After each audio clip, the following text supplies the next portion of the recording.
I do not care about how many lead scans you get at a conference. I care about the quality. Before you even show up to an event, you need to figure out how you're going to follow up. You want to make sure you have your qualifiers listed out and defined. And so it's like, we talked about this last week too, like controlling the narrative of when you go to an event like that, you're kind of waiting for people to come to you. So you kind of need to think about it the other way of like, do the work in advance, figure out who's most likely going to be there, and have your hit list.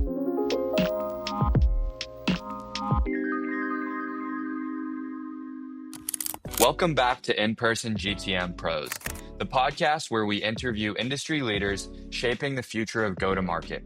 Today's guest is back for round 2. Steph Pennell, founder of the Event Critic, advisor to top B2B brands, former head of event marketing at ZoomInfo, and one of the most entertaining, no BS voices in the events world today.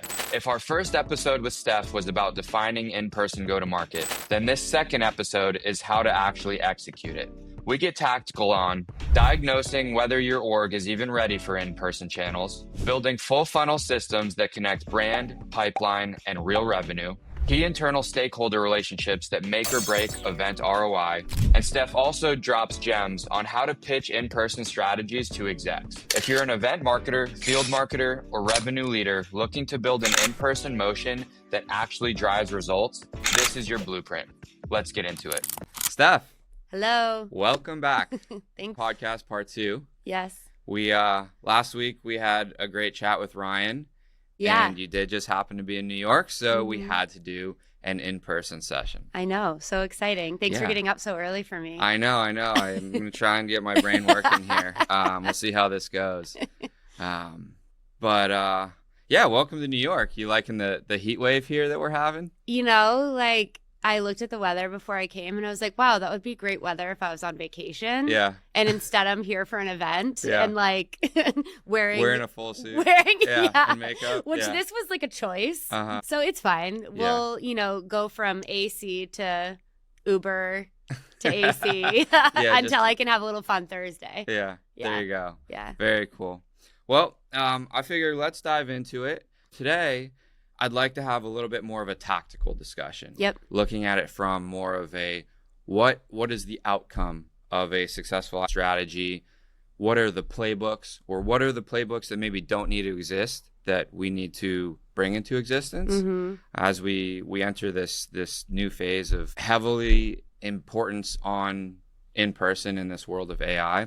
Yep. And so with that being said, I want to start off with, how do you diagnose if your business, your organization is ready for IPM? This is when we last spoke, you talked about SWOGO event maturity model. Yeah. And your familiarity with that. And there are different components of a business. So like the size, revenue, how many employees you have, the culture around your leadership team. What are some things that you need to evaluate first to make sure your event is ready to succeed with IPM?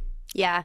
I actually honestly have started having this conversation in the discovery process with potential clients, because if someone, as I would say, is like more reactive with events, I don't really want to work with them because they're not putting an emphasis on it. Luckily, everyone that I've talked to is not in that phase. So when I say reactive, I would almost think of it as like they're checking a box and they're doing the bare minimum. They're like getting the booth at the trade show, not getting creative with it. Maybe they're not putting enough time and energy and effort into the messaging that they're having on site or the experience, whether that's through swag or an ancillary event.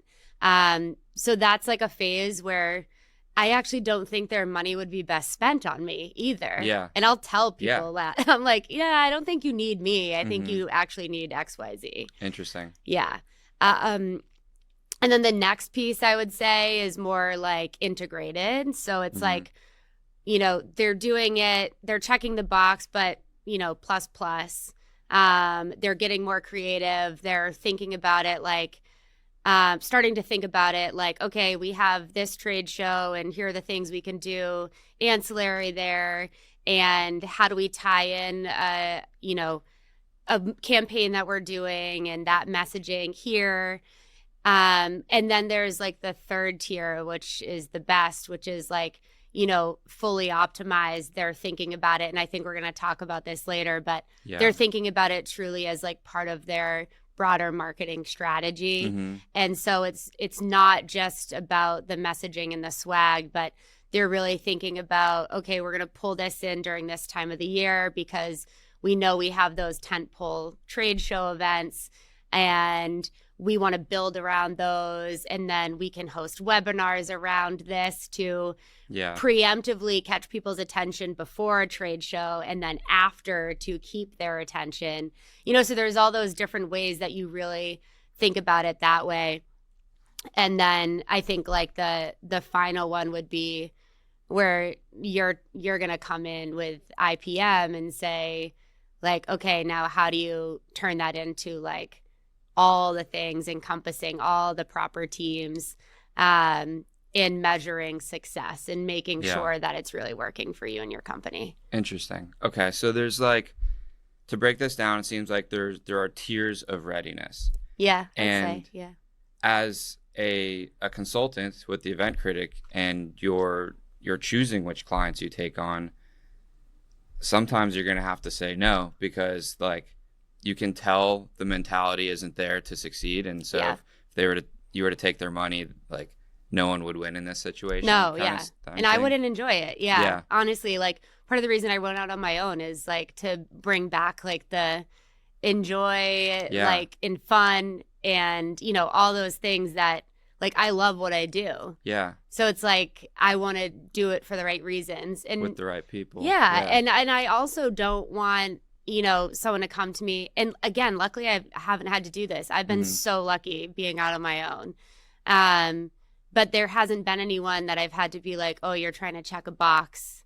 Like, interesting. I think you'd waste money on me. There have been people where I'm like, I get it and I'm starting to look at their stuff and I'm like, hey, like I can do these things, I can execute, but unless someone within the organization wants to start actually like taking my advice in this area, like you're probably better off hiring a project manager. Because like every now and then someone is like events and event marketers you have to be a strong project manager.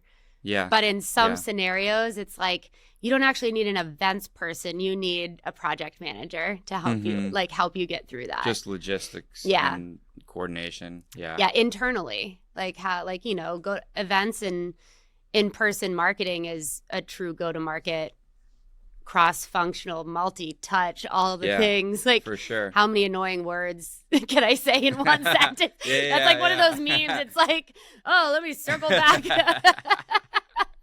Just double tap on this. Yeah. Just per my last email, following up to circle back on. Oh, man. I'm sure you don't miss some of that from the corporate world. No. Yeah. Kind of get to use your own language. Oh, yeah. I mean, I started doing that like in my last role. And it's interesting. Like, it's either perceived well or not. And I think at that point I was like, I don't really care. Yeah. I am who I am. Yeah. And I'm really rooted in that, but I definitely am now. And people see that from day one of interacting with me. And so if they don't like it, I'm not for everybody. That's totally fine. Yeah. No harm, no foul. Yeah. But you're fully authentic. Yeah. Yeah. And what you see is what you get. Yeah. I wonder do you think that there's a parallel between that as a personal trait and that as a brand who's successfully navigating IPM and events and interacting with people? Do you think that? Yeah. Yeah. Have you thought about that? I have a lot. Yeah. So we were talking a little bit before we started about how I'm into all, like, I guess what some people would call like the woo-woo, which is, human design and how you communicate with others and how they communicate with you, and really rooted in like my core values, and also like understanding I can only control me, not other people. And as part of all that helps me be super authentic in anything that I do. And I think I actually had, surprised you didn't quote this one, another post on LinkedIn a while ago that was like, everyone says they're showing up with authentic content and it's just not. Like, it's like the same social media battle. We can all sit here and post all the photos we want of us smiling. Yeah.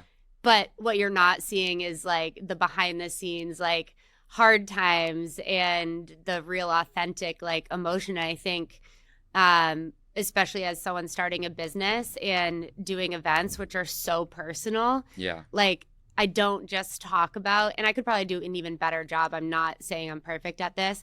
I don't just talk about the good behind what I do. And I think having that connection to yourself helps you better understand how other people want to be connected with at events. Going back to like the human-centric approach to events, the experiential part of it. And the fact that you mentioned the B2B is boring. Yeah. And if we're not careful, it's going to die. Yeah. Yeah. Interesting. So aggressive. Hot take. We like it. Hot take. Yeah. Okay. So we talked about like these tiers of readiness. A couple things that are interesting. One is you mentioned most of the companies that come to you are a relatively good fit, right? Mm-hmm. It sounds like you turn away less than you accept.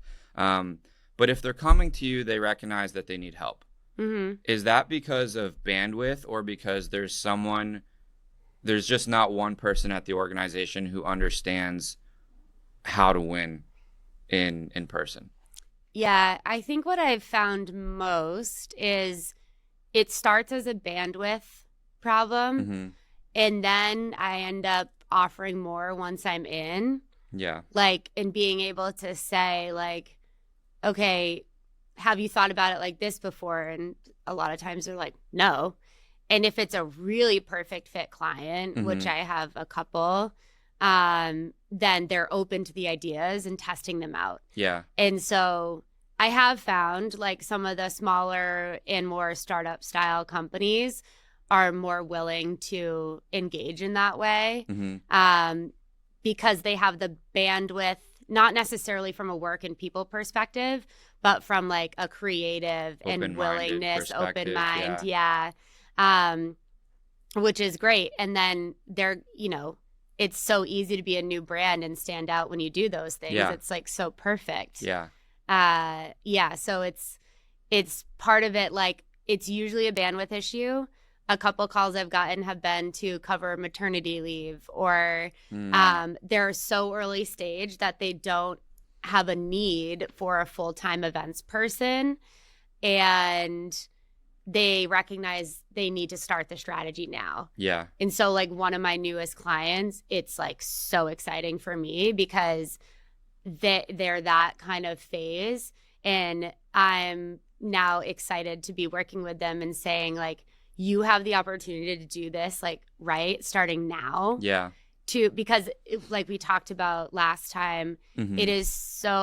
it's also needs to be ingrained in your culture. Yeah. And so if you can get like the sales and the SDRs and the CSMs and the team on board from the get-go, that will be ingrained in your culture and you can carry it through as you grow and scale. Yeah, for sure. Do you find that the person coming to you or the person that is out of town on maternity leave or whatever it may be, is that an event marketer typically? Yeah. Yeah? Yeah. Okay. Event field. If it's a really small company, that might also encompass webinars. Okay. Which I'm straight up, I'm like, yeah, no, you don't want me for that. Yeah. Well, and I think there's plenty of articles you can find where like that's dying. People just don't want to do. I think, yeah. Like, I think it's more educational. Yeah. You That's know? the ancillary part, right? Yeah. Like that can't be the core of your strategy. Yeah. Yeah. Like I think a prime example for me in my head for a webinar is like, okay, you are at a trade show or someone from your team is speaking at an event. Mm-hmm. Again, you don't have to like sponsor the event to always have that happen. It depends on the event.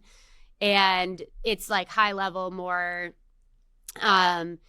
aspirational or setting the foundation for something, but you don't necessarily walk away with tactical next steps. Great follow-up is after the event, host a webinar that actually gives people the action items to take away. Yeah. Because not all sessions at a trade show are going to give you the opportunity to have more of like a roundtable tactical discussion. Yeah. So that's where I think it could like come in nicely with your in-person like strategy. Yeah.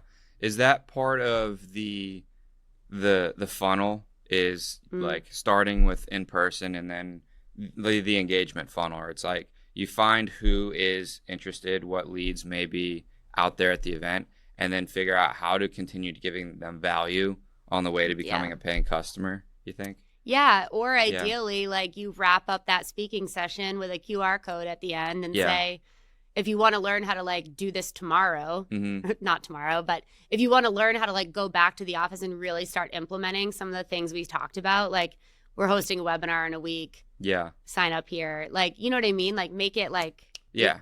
And anyone who does that is more qualified. Exactly. Yeah. Gotcha. So you just did like an extra qualification as well. These layers of filtering. Yeah.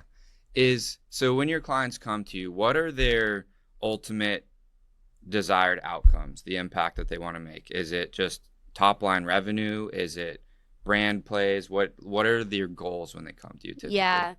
It is definitely dependent on the client, and usually it's a mix of everything. Like it's not we just want to be good at everything. Yeah, of course we want brand awareness, and then we also want to generate pipeline, and then we also want to accelerate pipeline.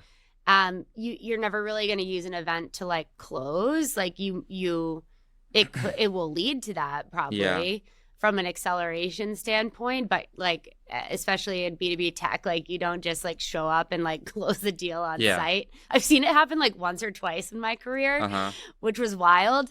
But they were already deals in motion, you know? So, yeah, sure. It's like a customer, borderline customer's already there. Yeah. They just want to like close the deal in person, whatever it may be. Yeah. And then that's the other piece, the customer like upsell and expansion. Yeah. Which I'm sure there's still like, you have a prospect in the pipeline who's very close to closing, and they happen to be at Shop Talk or whatever it may be. And it's like, hey, let's go meet at the hotel or in the side booth for a few minutes. And like, do you find that being able to meet in person fast tracks what might have taken longer? Yeah. I'm not a seller. I can't speak to that totally, but you have to think about it in the sense of like, they're seeing you in real life. It's more tangible. Yeah. And it's a really strong reminder of like what you're like starting to talk through with them. It's like I worked in retail when I was younger, like in high school. Yeah. And the brand I worked for, they were like, if you get them to hold the bag, they're more likely to buy it. So like a purse. Yeah. Yes. Yeah. I mean, it makes sense. So it's like already halfway there. Yeah. You walk into, like last night I was at Celine on Madison. You walk in, if they always want you to like touch the product and hold the product. Yeah. Because it's become tangible now. So if you've only ever had Zoom meetings with this person, like you're just a talking head on the other side of the screen. But when you meet in person, then there's a human behind it and they're human, and that connection is just stronger. Yeah. Before we started filming the episode, you were talking about, during COVID, you took the coaching course in human design and everything. So there's obviously a lot of psychological components at play here. I mean, it's sales and marketing, right? That's what it is. It's for lack of a better word, it's like positive manipulation of the impression that you're making on the people that you want to sell to. So there's two things I want to double click on for us. One is like the soft skills that you like implement in your team and the culture, and then the other is the technology. You mentioned QR codes and things like that. So while we're on the psychological soft skill part, how do you teach that into a culture, right? Because you have to hire people that are willing to, that probably also first have some innate capability to do that, and then are teachable and coachable to do it even better. Is that part of your vetting process when taking on clients, is seeing how willing they are to do that? Yeah, it's interesting. I feel like it'd be easier to answer this question when I would be like hiring to build out a team. Yeah. You know what I mean? Right. Because you don't have full control over that. Yeah. You may not know everyone who's going to be involved. Right. When you, No, never. No, I figure out. Sometimes like, after it's too late, I'm like, oh shit. This is what you got going on here. I mean, you want to, I guess from like the client perspective, I think as a contractor, you want to make sure that they're willing to trust what you have to say. Mm-hmm. And it takes time to build trust, but also I always go into something with the mindset of like, I don't know this person yet, but they've also given me no reason not to trust them. Mm-hmm. So I will trust them until I don't. Yeah, sure. Or I will continue trusting them until I don't have a reason Yeah. to. It's a good strategy for life. Yeah.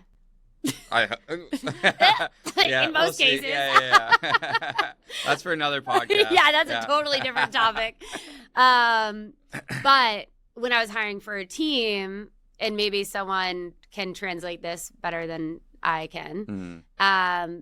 I would look for a lot of people in hospitality. Interesting. And I've seen that. Yeah. I keep tabs on all of the opportunities that come through to our Yeah. team. It's a lot of hospitality. Mm-hmm. Hospitality, like that to me is actually, especially if they worked in a restaurant or bar that is like really fast paced. Interesting. You know, they can multitask. They can think quick on their feet. Yeah. And it's easy to help like scenario question those interviews. You know what I mean? Yeah. And then the other one is I love an EA who transitions into events. An executive assistant. Yeah. And so I think there's like two very strong qualities in events that someone needs. And one is like that organizational, able to see what's going to happen before it happens. And that's like the EA side of the brain. Yeah. And then the hospitality is like the people connection. Like that's where they're going to think a lot about the experience and how they're going to make people feel. Yeah. And sometimes people have both, but you know, as we all know, like you need to have a strong mix of different humans and personalities on your team to be successful. Yeah. And I think those are the two like kind of that complementary Yeah. roles. And it's Yeah. probably very hard to find one person that does both. That's either Yeah. a unicorn or they get burnt out trying to do everything. Yeah. I mean, have you seen that person? Me. Yeah. There we go. I'm more of the like hospitality Yeah. side. Like I think when I started out in my career, it was very tactical because I was Mhm. learning, and now I'm like more on the Yeah. You've earned that right. To outsource some of that. Yeah. Yeah. I mean, it wouldn't be good for anybody if I For was trying sure. to do both. Like, Yeah. we can't do it all. Yeah. Awesome. Okay. And then there's the technology piece. Oh yes, yeah. So things as simple as a QR code on the screen. It's like, I guess fortunately we experienced COVID, and it's really progressed technology that allowed us to operate efficiently offline. Mm-hmm. But a lot of this can be applied in person. Mhm.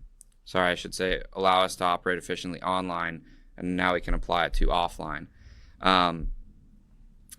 I see a lot of, I get on calls with our customers or prospects, and I ask them about their workflows and their day-to-day and how events are run. And many times I'm like, man, what a disaster. Yeah. And I don't know if they realize it. And it's just like, well, this is my job. It's like to deal with this disaster. That's why I have a job. Yeah. Or if no one else cares enough to look at this part of the business and say, oh my goodness, there are so many inefficiencies here that with little pieces of technology implemented throughout, it's like you'd capture everybody. You'd understand the context you need, and you'd get them to your sales or marketing team as quickly as like snapping your fingers. So let's talk about that. What tools and technologies, and I think this will transition into the playbook conversation. Yeah. Do you see and do you implement? Yeah. I think the way to think about it is before you even show up to an event, you need to figure out how you're going to follow up. And so before pre-event, you want to make sure you have your qualifiers listed out and defined. Mm-hmm. So a couple clients I work with have like MQCs and SQCs, so marketing qualified contacts and sales qualified contacts. Yeah. And the way they look at that is inherently going to come down to, okay, SQCs, that's going to be owned by sales post-event for follow-up. Yeah. MQCs, that's going to be owned by marketing. Mm-hmm. And then you can get deeper into that. And again, this can work in any way. Like you could even do as simple as hot, warm, cold. And hot, you want to go straight to the SDRs or sales to follow up, especially if like the sales rep or SDR was on site and having that conversation. Mm-hmm. And then warm, that can be the equivalent of an MQC and so on and so forth. So before you even go to the show, you need to have those things identified. And it could also vary by event type, whether it's a trade show or private hosted. Mm-hmm. So my team at ZoomInfo, shout out to Rachel and Jordan, because they were the first, like the team ended up growing. But initially we were in the trenches trying to figure out like what that should look like. And between the three of us, like we had a very, like, they had a good understanding of how things had been done. And I was there to kind of come in and say why. And so that's what I do with my clients. So then after that's done, like build it into your, this is defining these different statuses, like what constitutes an MQC versus an SQC. Okay. Yeah. And ideally we worked with one of my also still really good friends, Deeksha, who is the head of growth and optimization at ZoomInfo. And that's like the side of my brain that I lean on other people, right? Mm-hmm. And she helped us map how we showed up at events and measured success to the same way, essentially, that they were measuring it on the sales side. Which is how it should be, because that helps. If you have that same data point and goals, like that's going to help drive alignment. So for example, and I talk about this with my clients now, so I probably owe Deeksha a lot. Shout out Deeksha. Shout out Deeksha. Wherever you are right now. She's going to die. She, like, if there's a pre-booked meeting, right, that an SDR booked, that counts as like a booked meeting. And then if the person actually shows up to the meeting on site at an event, that's a demo complete. And that counts towards their quota. And that helps drive that on-site interaction. And then they're going to be responsible for it after. So then you need to take those definitions and implement that into your on-site lead capture tool. Like some of the event lead capture lead scanners you can like personalize. But we're the beauty of like a Popl or even a Mobley. Can I say that? Yeah, of course. The more the merrier. IPM. It's a big happy family of IPM solutions. I know. I love it. The beauty of like a Popl or a Mobley is it can integrate right back into your CRM. So like the me's of the world and the people on site, you're not like having to clean up that data, load it in, like it goes in. And that helps optimize as well. So then the other thing, like the third piece of that, once you have the definitions, then you have it set up for on-site execution, you coach your team, right? So every day, started doing this with my client Cordial at Shop Talk, Jenny Bishop, who's there. They were like, let's do a closeout at the end of the day. So at this next one, I'm going to do an opening each day and like walk them through a reminder. Like, here are the things you absolutely need to do within your lead capture, and then the notes. And then at the end of the day, we regroup and basically like, here's 15 minutes, go through and add notes on anything that you did not get to add notes on. Otherwise, like it may have already left your brain. So if you don't do it now, and then it's all in there, right? Then the fourth piece of that, right? 1, 2, 3. Fourth piece of that is, okay, event ends that night. Like you get everything in and go through and say, okay, like because I had in my lead capture tool, any MQCs are going to go straight to marketing, and I already have the play built out. So I'll build a play for like each. And then the SQCs, same thing. Play is built out for the sales reps or SDRs.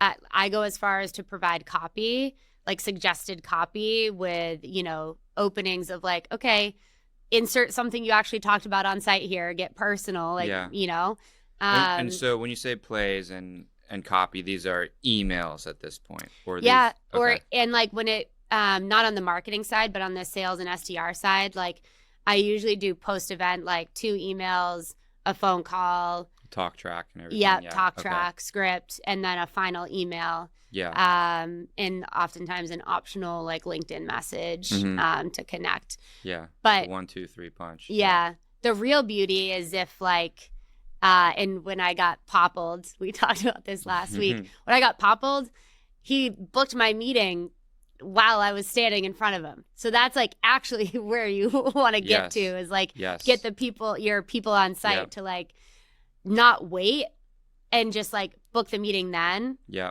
And it's like you don't have to think about it. And even if the person comes back and is like, I need to push it out, which I think I did, you have it on the books and you are already have like that high touch interaction with them.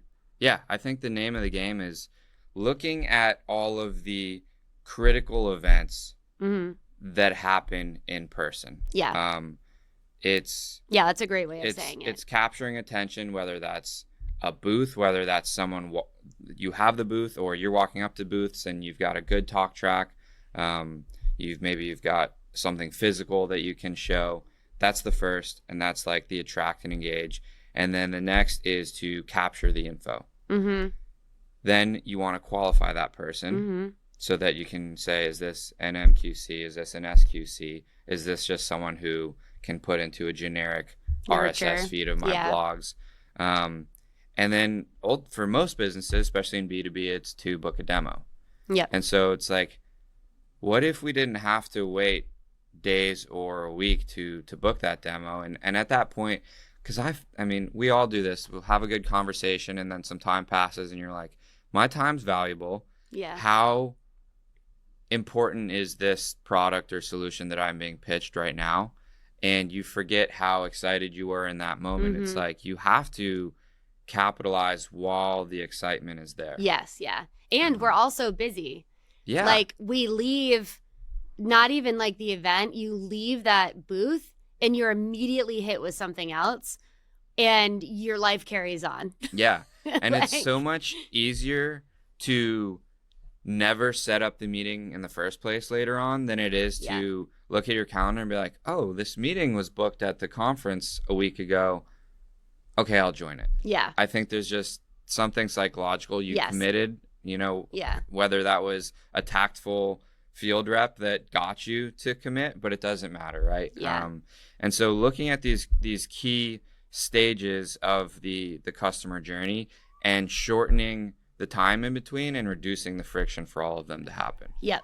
Yes. And you talked about one of your former colleagues was growth and efficiency. Growth and optimization. And is that part of a marketing team? This is at ZoomInfo, right? Yeah. So large organization, lots of like key specific players. Yeah. Is she a marketing player? She sits on the marketing side, but I would like in its simplest term, I would call her like the straight up glue between sales and marketing, like the sales organization and marketing. Yeah. Would you call that revenue operations? No, that's separate there. Separate. They have like the most well-oiled machine when it comes to that stuff. Like I would get on those calls and be like, these people are smart. Like, this is insane. And that is so extreme compared to like the clients I'm working with now. The smaller clients. Yeah. But what it comes down to from an events and IPM perspective is just like making sure everyone's on the same page and looking at like, if you say to an SDR, like, I need you to book meetings at this event, they're going to be like, oh, okay. But if you say to the SDR, I need you to book meetings at this event and it'll hit towards your quota. So if you book, you know what I mean? You have to speak their language. These are systems, right? And these are revenue, compensation, HR systems. How do you get buy-in and alignment from the reps on the floor having the conversations? I've heard stories where if you just incentivize on badge scans, they're just going to be sniping badges from across the room because they have no incentive to qualify these leads. Yeah. I do not care about how many like lead scans you get at a conference. I care about the quality. And so it's like we talked about this last week too, like controlling the narrative of, you know, when you go to an event like that, you're kind of waiting for people to come to you. So you kind of need to think about it the other way of like, do the work in advance, figure out who's most likely going to be there. Yeah. And have your hit list. Yep. Yeah. So we'll talk about the pre-event prospecting, but just to close this out, when you have to figure out how to incentivize the people that are having these conversations. And I think one thing we've found is you want to find the farthest point in the funnel that they have control over and incentivize and pay commission on that. So you can't just do badge scans because you could grab business cards out of the trash and scan those. So the next step is like a demo booked.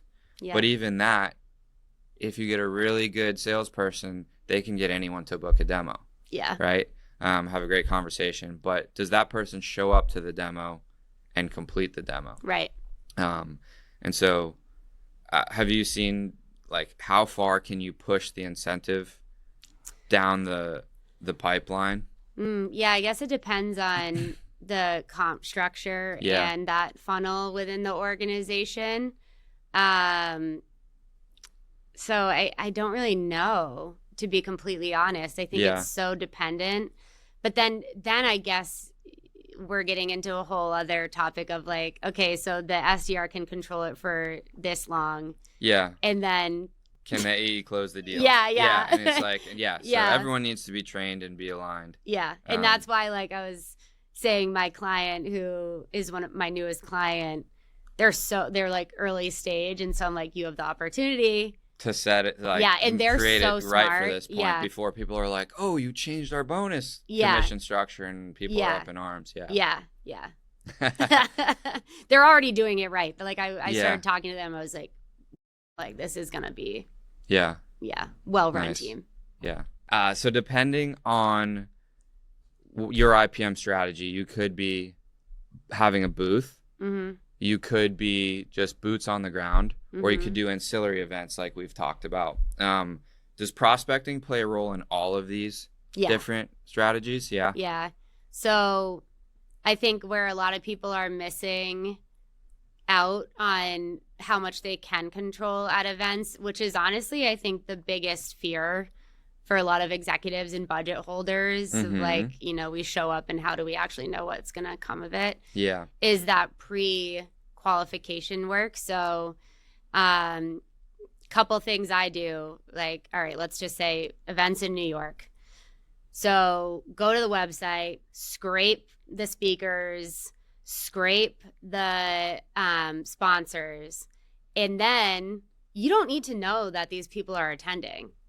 Like, your copy in your pre-event outreach can be, hey, we're going to be at Commerce Next. Are you going to be there? Yeah. As the opener. Yeah. It doesn't have to be an assumption like that, you know, they're going to be there. Yeah. So scrape the speakers, scrape the sponsors, and then within the sponsor companies, you know, populate that data with good fit titles for your ICP. So, you know, Popl is going to be at the conference and I sell into VPs of marketing, you're going to come up, right? Yep. And so you use a tool to build that data set. Yeah. So that's like step one. Step two, obviously, if you are sponsoring a booth and you can get the lead list, obviously utilize that.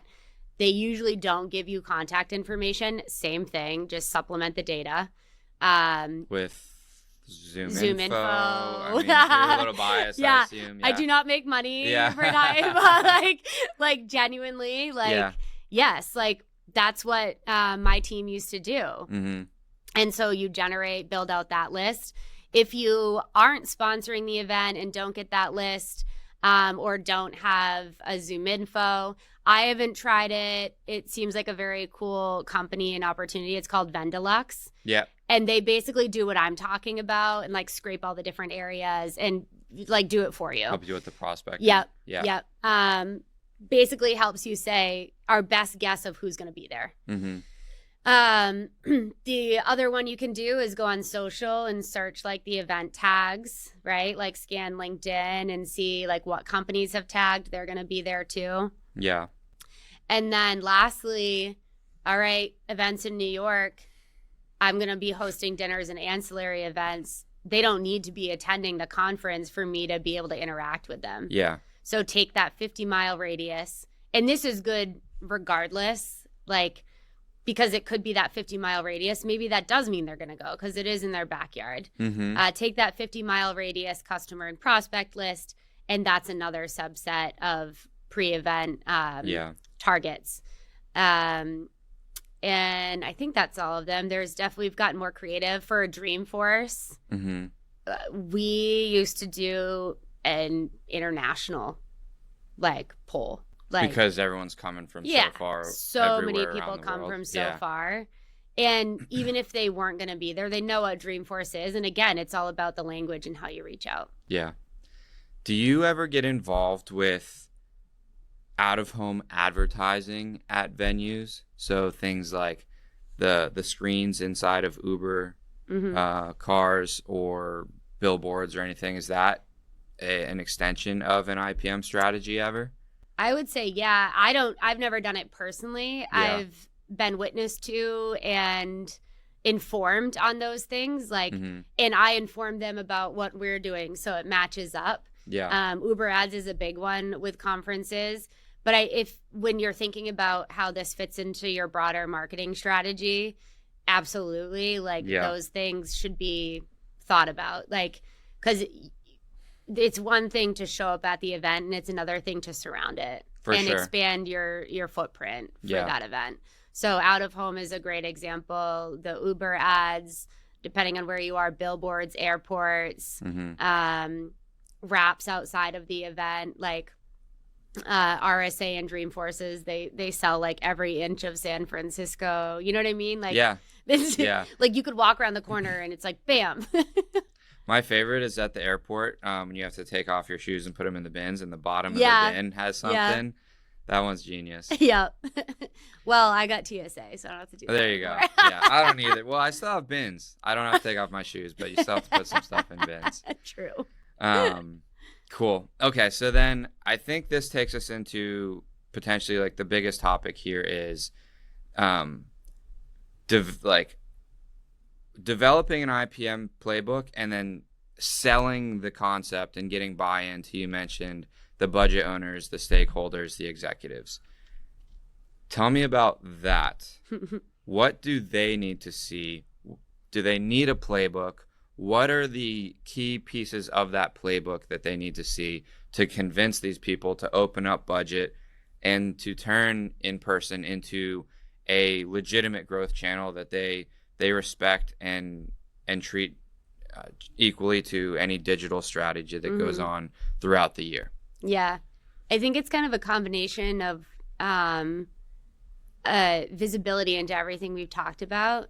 So you want to show how it's going to fit into the metrics that are already in place. You ideally you don't want it to be a separate metric system, right? Because then it's, again, that's going to just keep it siloed. Yeah. So how can you build it into the existing model for that funnel?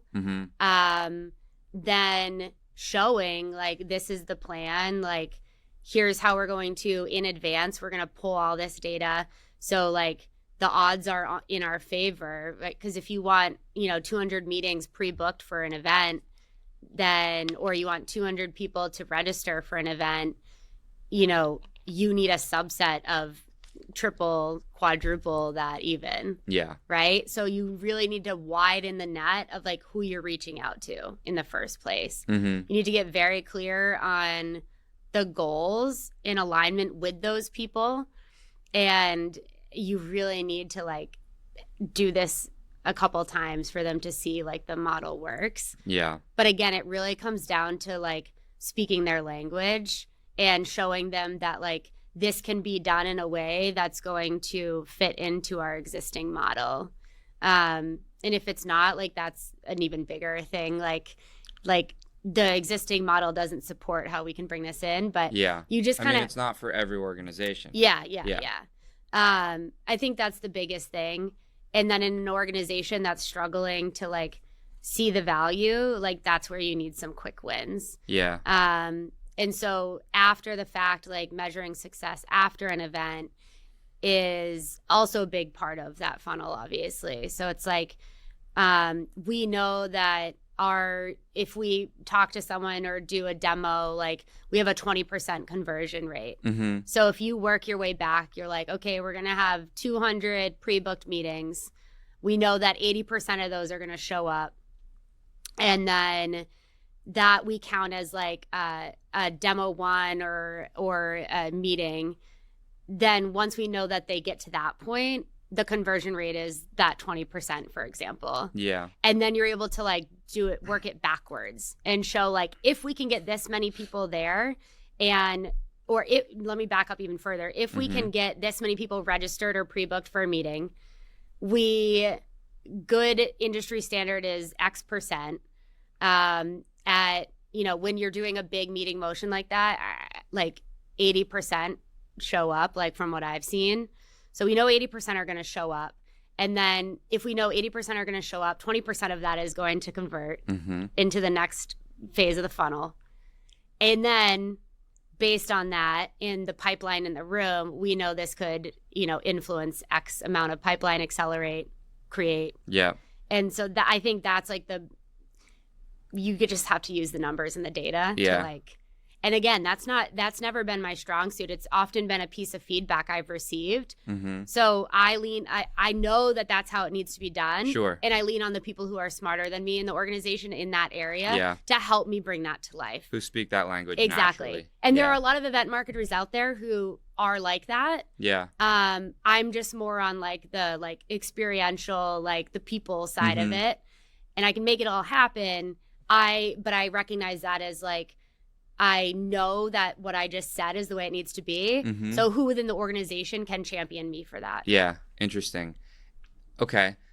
How does that relationship get built? That like Batman Robin situation, right? The person who creates the incredible, memorable, experiential situation, and then the person who measures it and translates it to executive leadership. Is that something that if we were to try and build out an IPM playbook right now, would you say it's the executives that need to go find that relationship and foster it, or is that the job of the event marketer, the one who wants to excel in their career, to go find that counterpart? It's the event marketer. Yeah.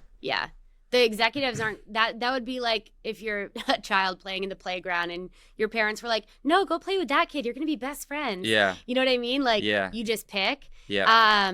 So as an event marketer, and I think this is honestly how I'm not the smartest person in the room most of the time, ever, actually, let's be honest.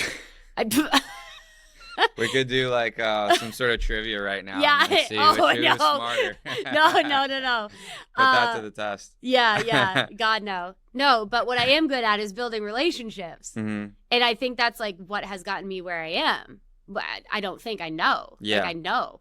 And so I go into an organization, whether it was when I was working in there or with a client, and I say, okay, strategically, I need to be that person's best friend. Yeah. I need to be that person's best friend. And when I say best friend, I mean, I need to understand how they work and how they tick, how they like to be communicated to. Because at the end of the day, it's not about me. It's about the end result. Yeah. And so if I can build a great working relationship with them and they understand my side of it and they help me understand their side of it, we can meet in the middle. Yeah. And it's all about building that relationship. Yeah. Makes sense. Always comes back to that, right? Like the human-centric part of it. Yeah. Jordan and Rachel, who I mentioned, used to joke that I would go on little politicianing campaigns. I was like... Recruiting campaigns. Yeah. Like internal campaigns. Yeah. It's like, hello, vote for me. That's funny.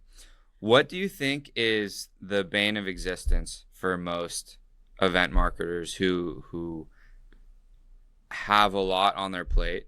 They have to host and plan and execute a standout event, but then they also have to show results to the stakeholders, and executive team. What can we solve with technology? What is the worst part? Yeah, I think, when you think about it from a technology perspective, like any area where it can make their life easier, I think like with on-site lead capture and follow-up, anything that can be streamlined. Yeah.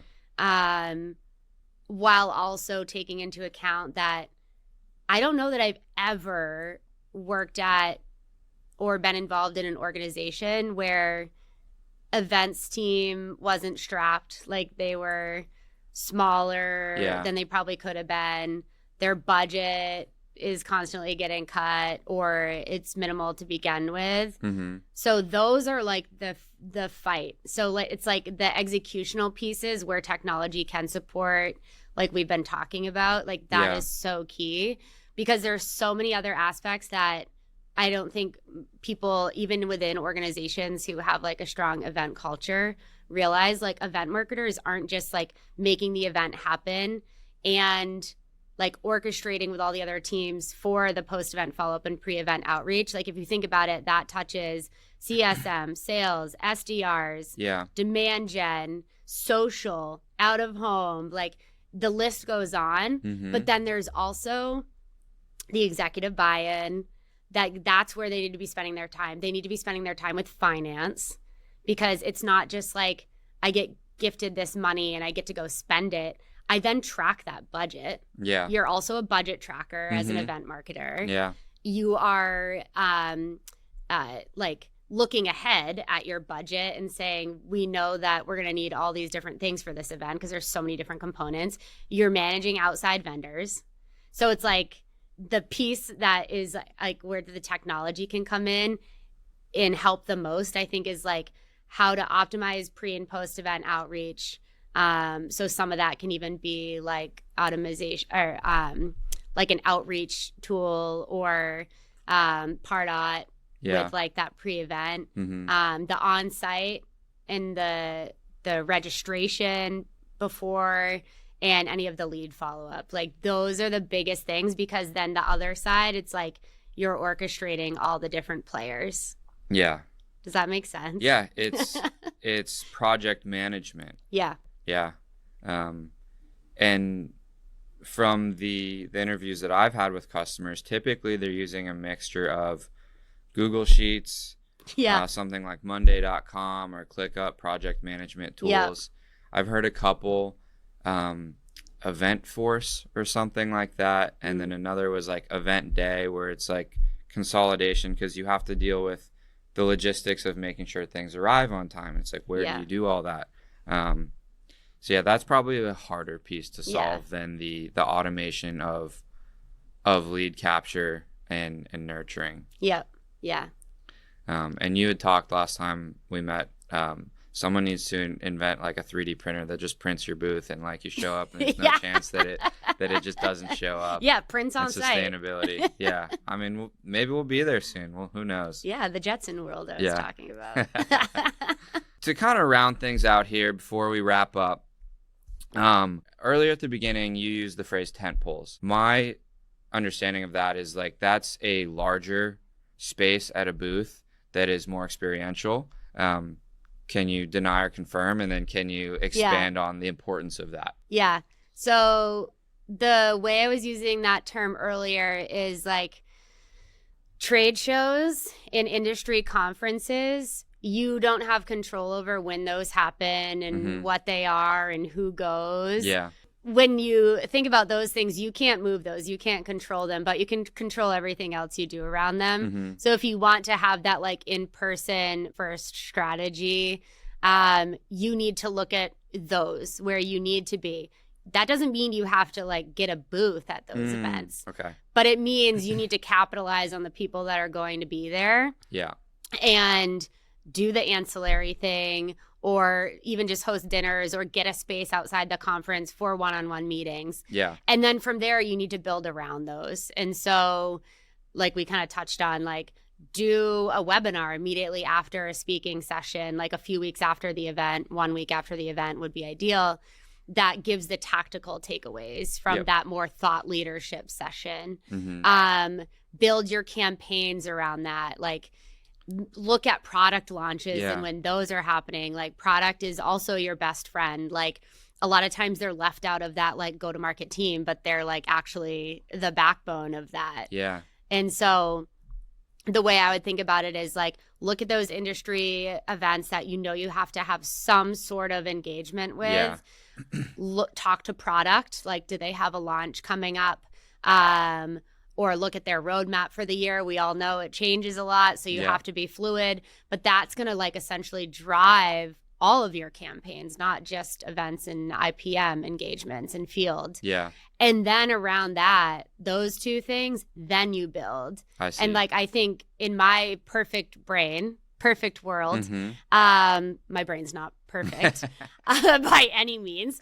In a perfect world, if you kind of did that, and of course this is coming from someone who believes events are like the bee's knees. Yeah. But, like, if you did that, you'd be able to create a really well-rounded schedule for the year for marketing. Yep. That is like an always-on regenerative flow.